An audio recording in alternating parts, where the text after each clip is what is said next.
Welcome, everyone. Welcome to the Marlene Meyerson JCC Manhattan. My name is Isaac Zablocki. I'm the director of the Carole Zabar Center for Film here. Thank you so much. Thank you for joining us. Thank you for coming together tonight for such an important event and such an important film. And we're excited here at the JCC. We bring the community together with amazing films. Last night we did this program for MLK Day with a screening of Rustin that reminded me how important it is not just to see the films, of course, on the big screen, but to see them together and to see them as a community and to really take in the messages of the film together and to have them discussed. And that's something that we hope to do in some ways tonight. We're really here to honor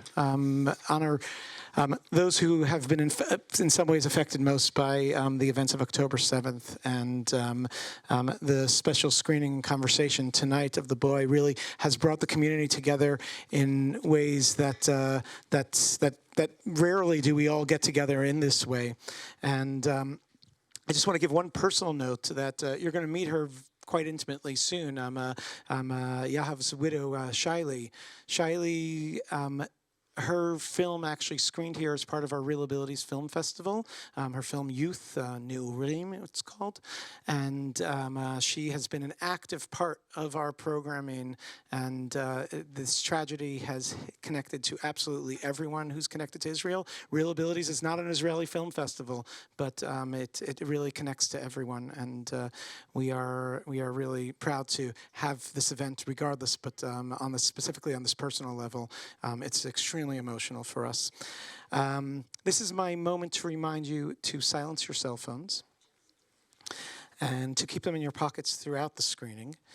And I want to now hand it over to really a person who gets the credit for bringing this community together in this way and has made this event possible in so many different ways and has put so much into this. And I'm proud to introduce Gideon Taylor, the president of the Claims Conference, which is the international organization devoted to securing justice for and assisting Holocaust survivors. And this went way beyond his day job, and I'm going to hand it over to you, Gideon. Thank you very much.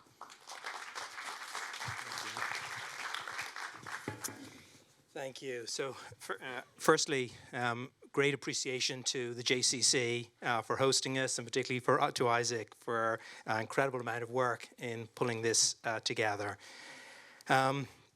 Today, Orthodox, Conservative Reform, and Reconstructionist synagogues came together to support this evening's event. And I think that illustrates how much the tragedy of October 7th has united us as a community.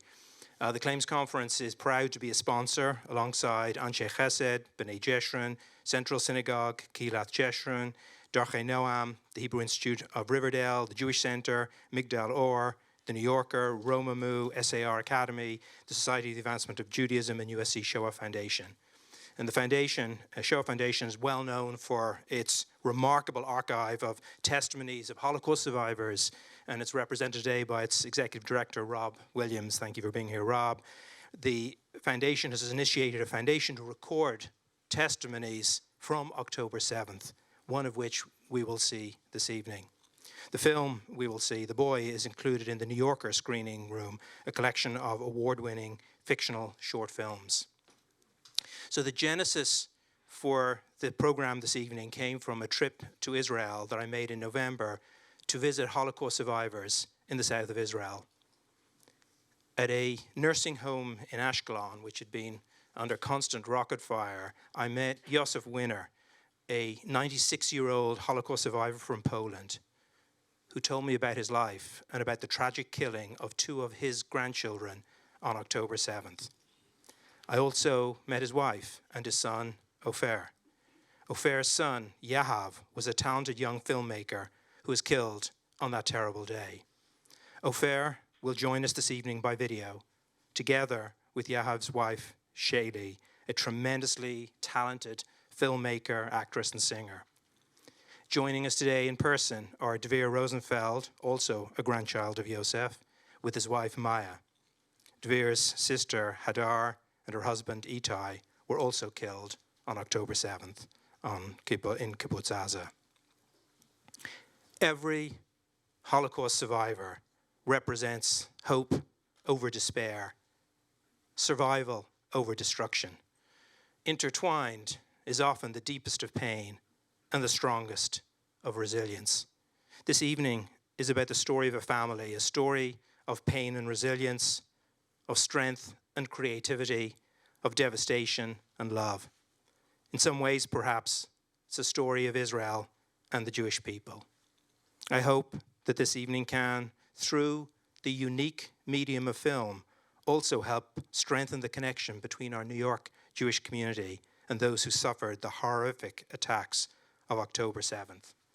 Film can give us an image. It can tell a story in a way like no other. It enables us to listen, to see, and to feel. I want to share with you just a few extracts from a beautiful memoir that Yosef, the Holocaust survivor from Ashkelon that I met, wrote, called I Broke the Barrier of Silence. It was both introspective and heartbreaking, and it was translated to English by Ofer, who traveled to Poland with his father to visit the places from where he had come. So here are just a few extracts that I took.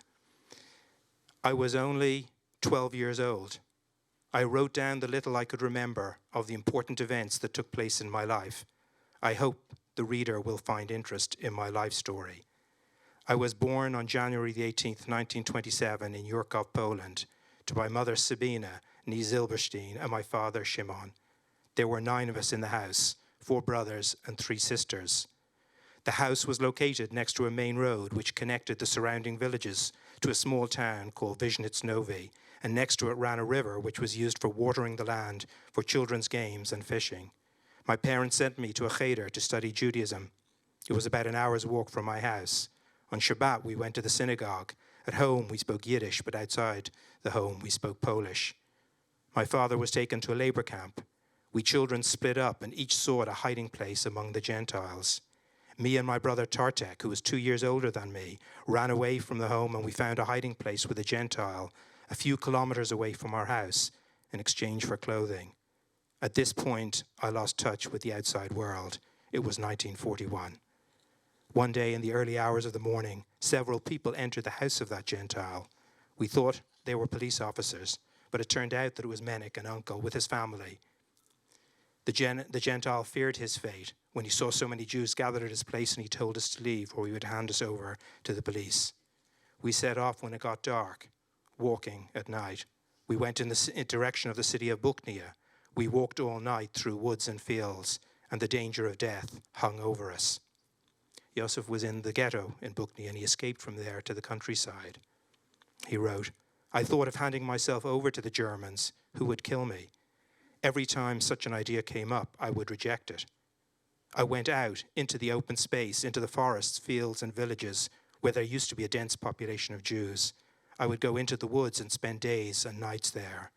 Every time I would ask myself when it would end. Now winter is approaching. The animal's fur is changing for the winter, which will be warmer for them. Nothing changes for me. As places to stay, I preferred the barns because it was warm there. Sometimes I got milk. There were days when blizzards raged and I got stuck and couldn't move. On the way, I would meet all kinds of creatures, mostly rabbits. I envied them and wanted to be one of them. The daily war of existence seemed to be me without hope, without purpose. But again, I would approach a farm and decide where to spend the night. Yosef survived the war by living as a non-Jew working on farms. And he wrote, at the end of the war, I went to Krakow, where I heard about an organization called a kibbutz, which collected all the survivors, gave them food, drink, and clothes, and brought them to Palestine. What does a person need more than that? When the group was full, we started to organize and left Poland permanently for the land of Israel. This is a brief clip from when I met Yosef in Ashkelon.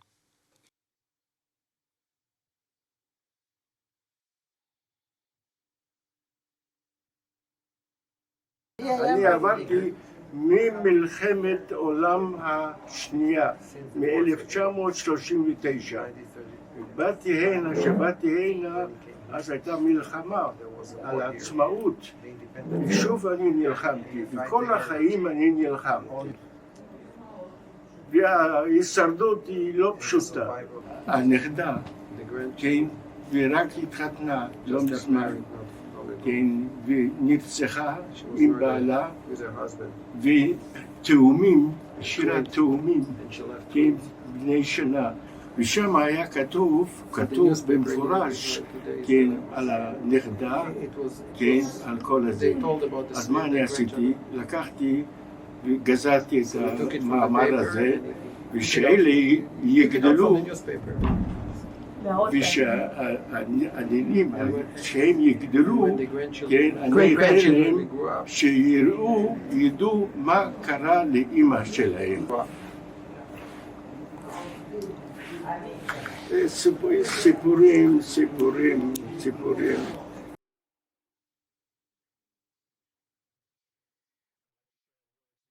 Wrote, I survived the Nazi animal fire in the concentration camps. My entire family perished in the terrible Holocaust. I detached myself from my deep roots and erected a monument in their memory made of basalt stones. From the depths of despair, with determination and resilience, I clung to the earth and planted seeds in Zion.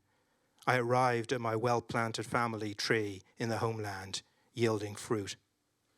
But suddenly, on October 7th, from between the evil barbed wires emerged the horrifying scenes of fire, dust, murder, and the terrible massacre of innocent lives, reaching me once again. My dearest grandson, Yahav, may his memory be blessed, was murdered while protecting his wife, Shaili, and their 1-month-old daughter, Shaya. And my dearest granddaughter, Hadar, may her memory be blessed, and her husband, Itai, may his memory be blessed, were slaughtered while defending their 10-month-old twins, Roy and Guy. Once again, I find myself exhausted, in despair, sinking, and I have no more land to hold on to. May their memory be blessed. Description of the events that day were captured as part of the USC Shoah Foundation project in an interview with Shaili.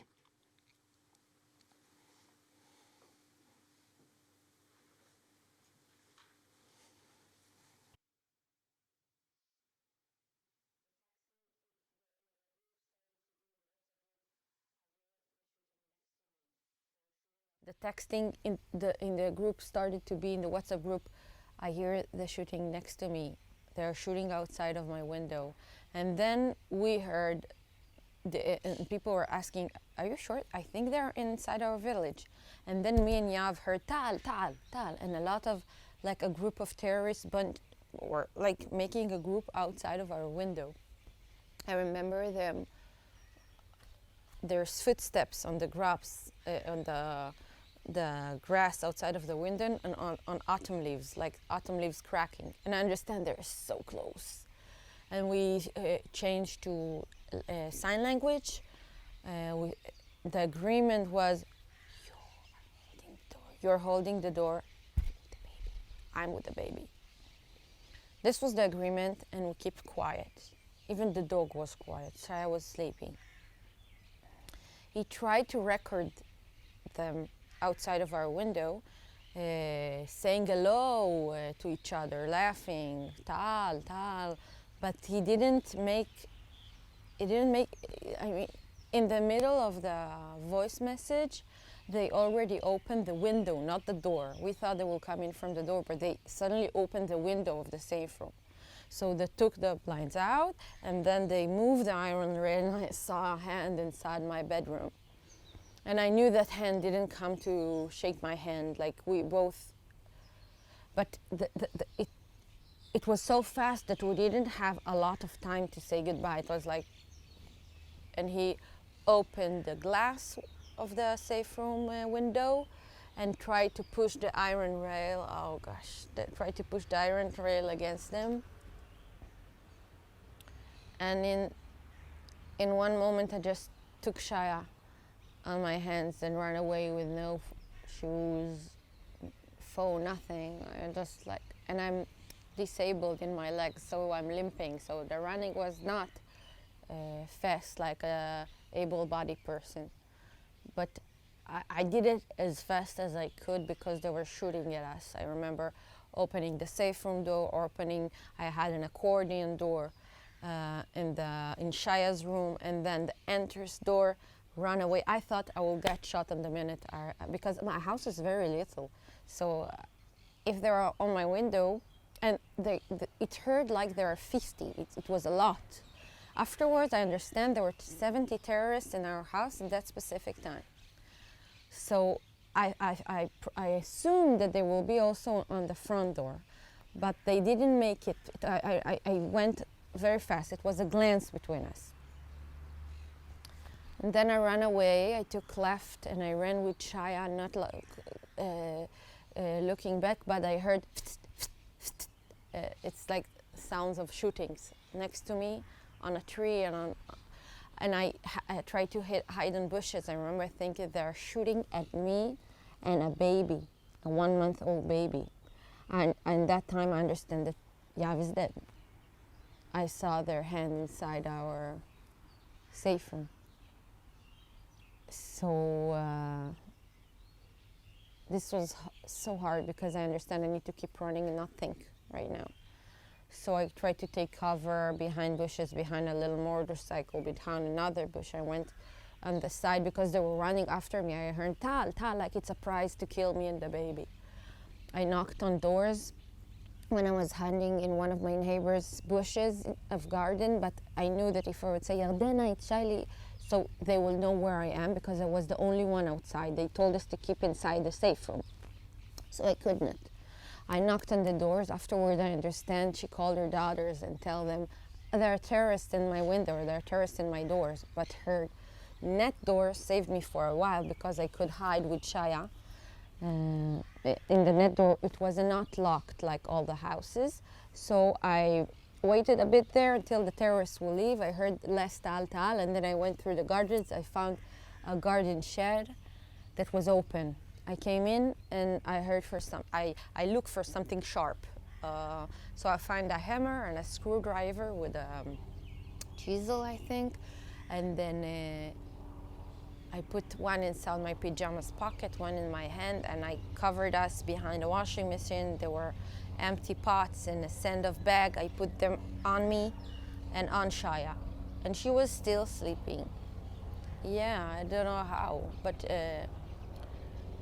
this was very hard, that specific moment when I sat down and I understand, okay, now that wasn't only an animal instincts inside me, it was, I started to acknowledge what made me come here and be right now here.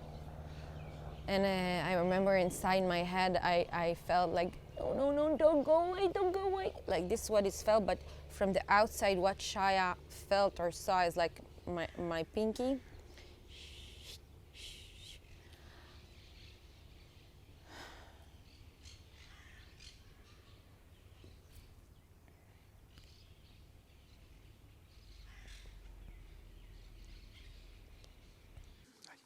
So the story of Yahav and Shaya was told in a beautiful and moving way in a news story that was produced by I-24, which we would like to share with you.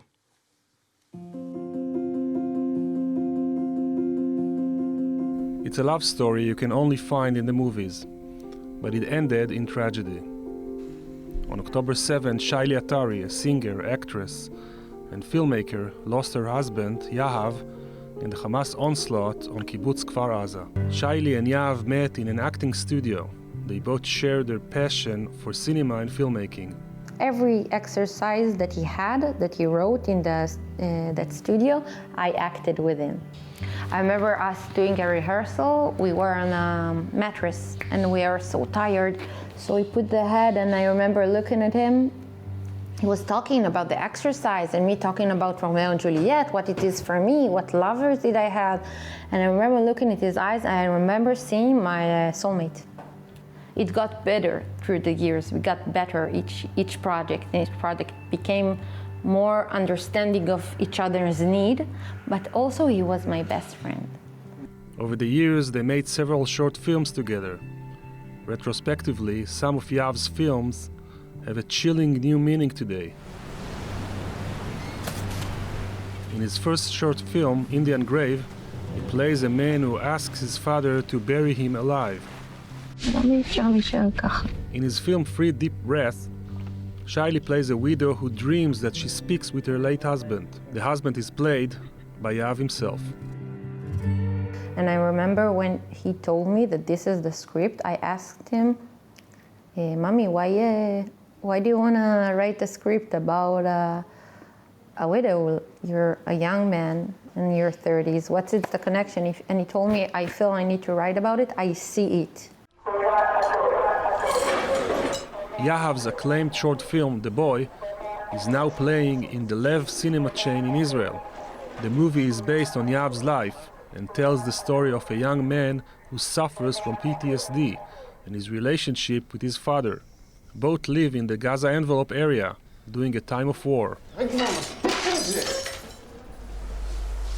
Several weeks before the Hamas onslaught, Yahav completed his first feature film, A Kibbutz Tale, with Shaili and himself in the main roles. Shaili plays a former singer who lost her ability to sing after a car accident and moved to the Gaza envelope during a war. Many of those who took part in the movie were murdered in October 7. I think he always tried to look on the brighter side of life, but the reality is much more darker than what the film is. And I think the film is the reason that Yahav wanted to come back to the place where he had a trauma of seeing his father's friend killed in front of his eyes from a rocket, and he decided to come back to grow his children over there, even though he knows it's a dangerous place, because this is his roots. This is where he came from. So I think that film is the dream. Today, Shaili and her baby Shaya are looking for a new home. She says she's about to put together a kibbutz tale. She's also thinking about writing and directing a film based on her experiences. But as opposed to reality, she promises the audience the film will have a happy ending. Me and Yahav always had a wish that every film, even in the very dark places, will have some compassion, something to hold on to. And now when I'm very sad or something, I remember that he always looked for something in the very dark places, a little light. So I would probably put a little light when I create a film about it. I cannot go away from it. Even if he's not with me, I know it will stay inside me.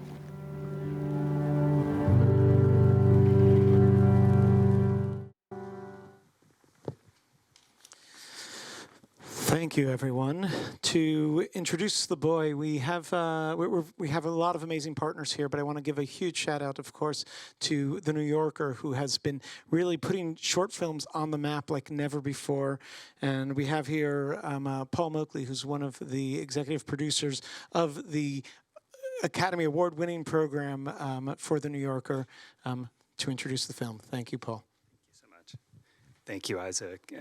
And thank you, Gideon, for organizing this incredible night. And just what we watched here is just such an important reminder of preserving these testimonies and the power in that. And it just fills my heart to see so many people come out for a short film tonight to support Yahav. And, I would just say, for us, for all of us at The New Yorker, but particularly for myself, I sincerely believe that storytelling provides shape and gives us a framework to our lives in very turbulent times, especially like these. And that's something that really draws me to this work. After the attack on October 7th, I asked our staff what we could do to for the filmmaking community in Israel and for our audience. And a very enterprising young producer, Daniel Imbroso, reached out to the Israeli film community, which is very tight, and immediately was pointed to this film. I was just struck by how prophetic the film felt after speaking to Shaili. We just felt it could open up an incredible conversation about mental health and stress and PTSD, and conversations that a lot of men often have problems speaking about, never mind all of us. we had an interview with Shiley very soon after all this happened, and it was just incredible to just see her resilience that day. And one of the things I'll never forget is something similar to what she just said in that video here about their goals as artists and their hope for the future. She said, "I hope we will see the light reflecting on their decade together, creating art.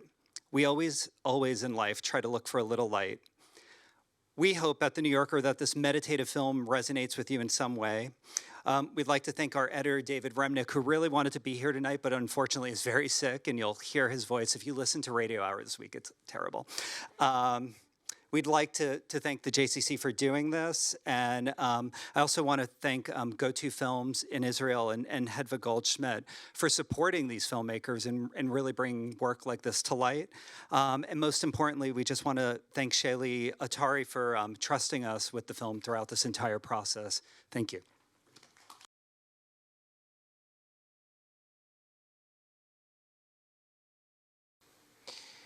So we're very, very honored to be joined today by Ofer, Yahav's father, son of Yosef.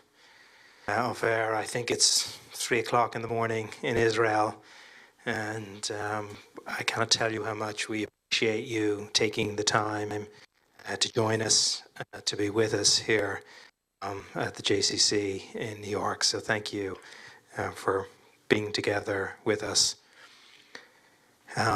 We've had a chance to learn a little bit about your remarkable family, with your father, with your son. I know the wider extended family as well. You might share a little bit with us about Yahav growing up as a child on the kibbutz, what it was like being on the kibbutz, what it was like bringing up a family on the kibbutz. I appreciate sharing with you. If you wanted to sort of just get a little bit of your sense of that and the film, and then we'll open up for any questions, if that's okay with you, in case anyone from the audience has any questions. Good evening, everybody. First of all, I want to thank all of you that come to share and give us honor by this special event, a very special event for us. We live in Kibbutz Kfar Aza since 82. Yahav was born in 86, and it was a paradise, really paradise. We have four children. My sister lives in the kibbutz too, and she have 6 children, 2 boys and 4 girls.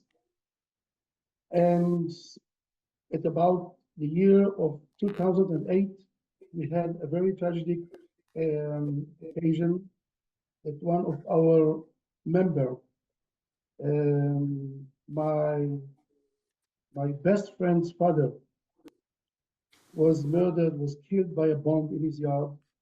And Yahav was the first one that reached him and saw him on the ground. And since then, he was with a big trauma of all his life.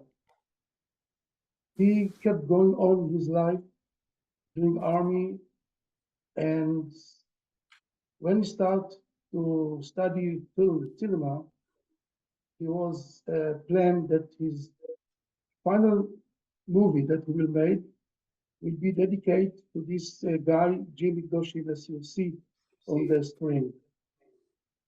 And we called the life in the kibbutz like it was 95% of paradise and 5% of heaven. Because once in a while we have attacks of rockets, and it was unpleasant to be there. But in between, our life was very quiet, very, very unique community, good education. And Yahav, with Shiley, his wife, came to the kibbutz 2 years ago to raise his family. And this film, the boy, he made in the kibbutz according to his trauma. And the person, Barak, is showing the trauma that Yahav went through his life, and the, to deal with the conflict between life in our side, in the kibbutz, and the other side of Gaza Strip. And I hope that you share his feeling and conflict by this film. And eventually, we had a big tragedy on this October. What happened to us and my sister, we lost our son and my sister's daughter and her husband. They murdered in their safe room in the house. And since then, we are very painful and we deal with a big sorrow and pain. And Yahav left behind him a lot of movies and material for us and for his daughter Shaya, that was only 3 weeks old when it happened. And now his film, The Boy, is showing all over the world. And I hope that you enjoyed and share with us what Yahav meant to show.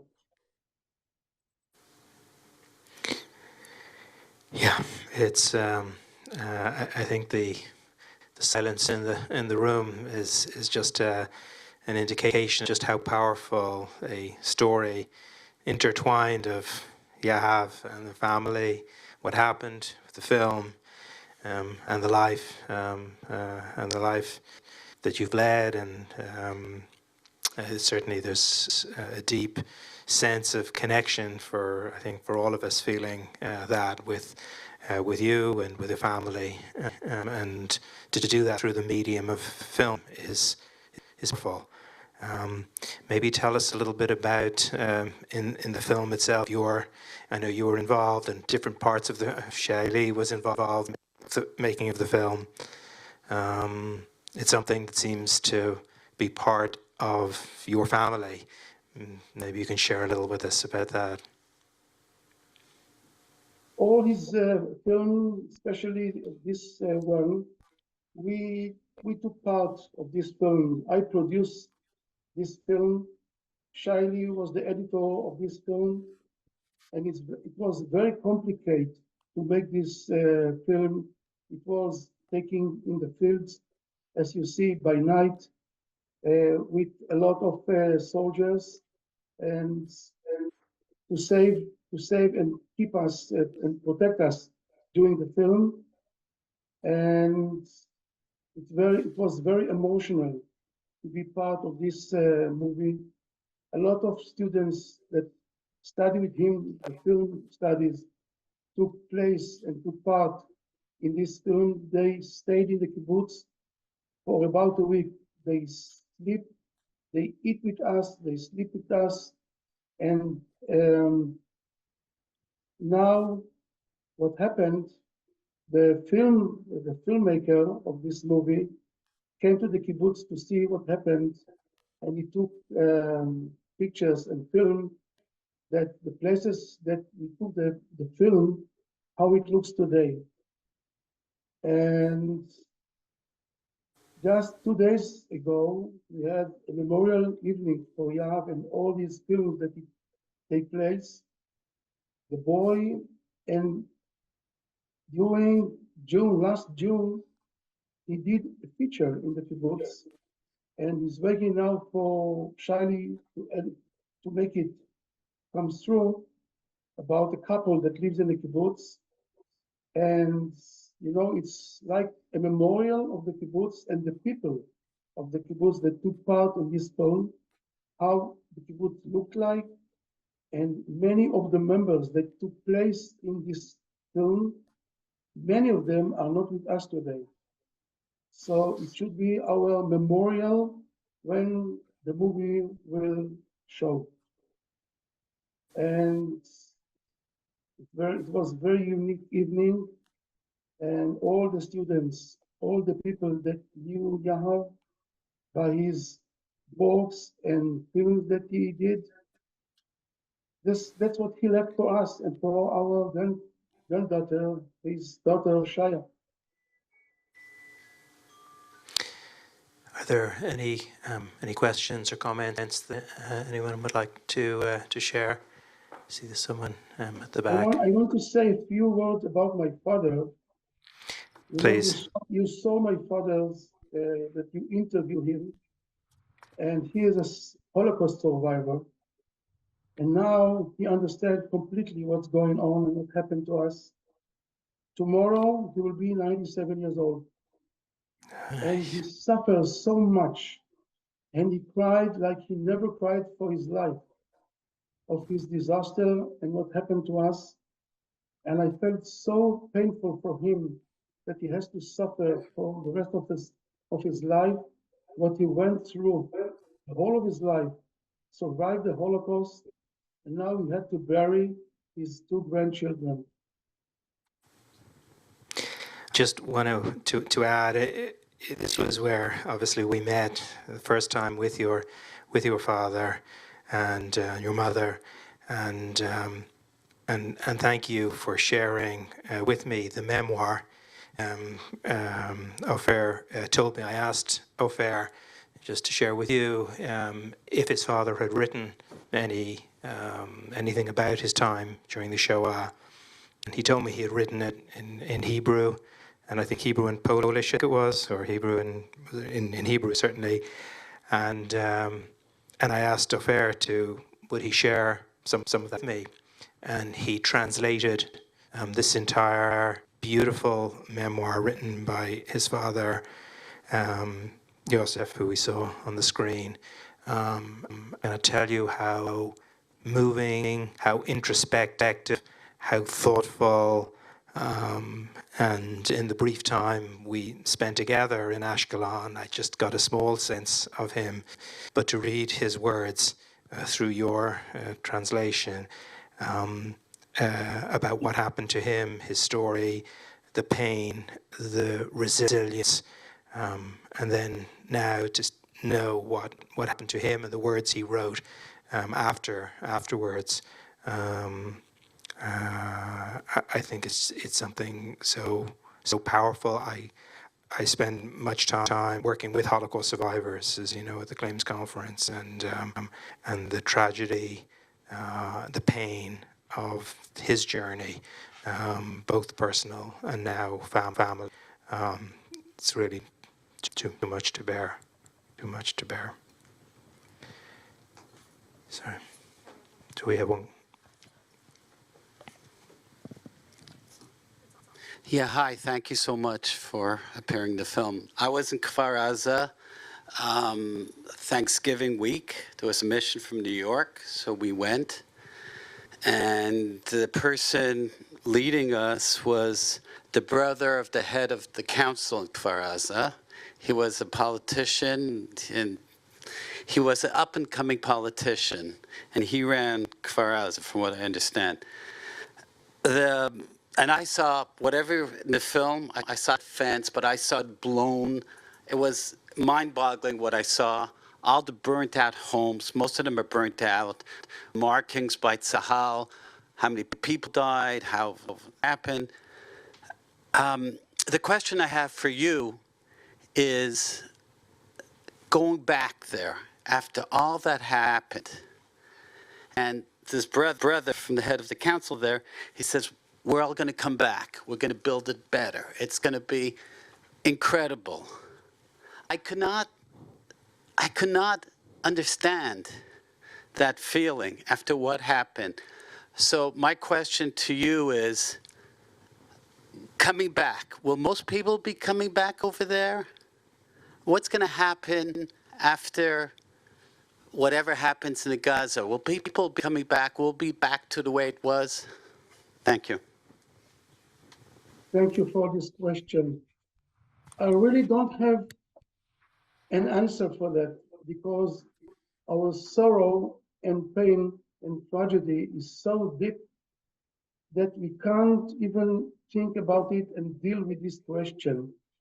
You know, we have still hostages there, and our wound is open and painful, and our land is full of blood of our people that was murdered there. Many families, the whole families, passed away, murdered, and their home, even it was broken, and even if it will be rebuilt, nobody is going to be there because the whole family was murdered. So how it will be, how Gaza will be, what the people think and feel about coming back there, I really don't know. It depends on so many questions about what will be the security at the day after. What now the war is still going on, and we don't know when and how it will end. So now we deal from day by day, and we don't know what will be the day after. Really don't know. Are there any other questions? I think there's one over here. I think there's a microphone. We're recording. I'll jog over.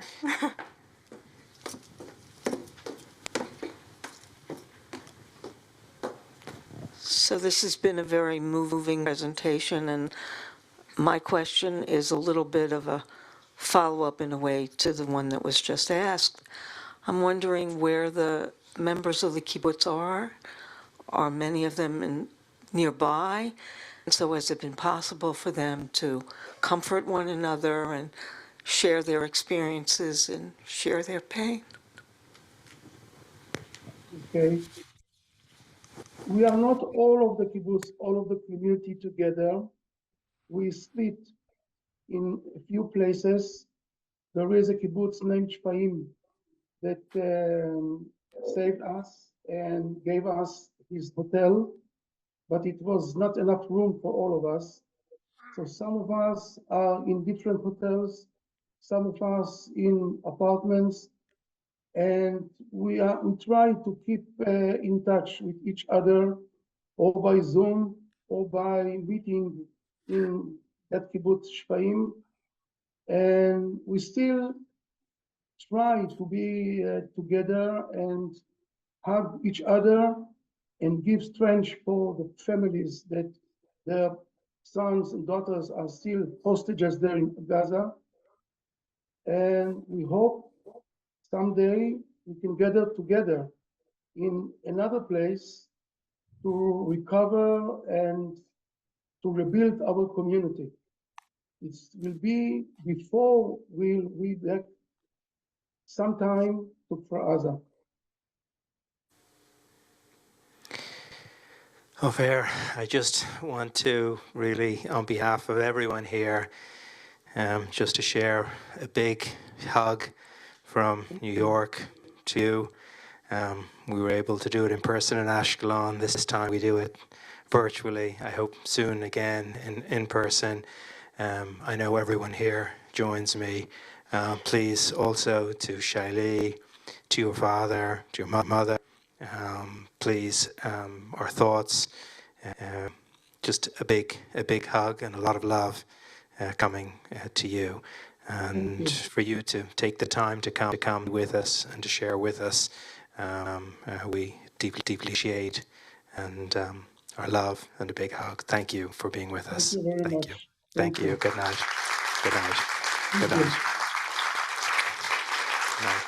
Good night. Thank you.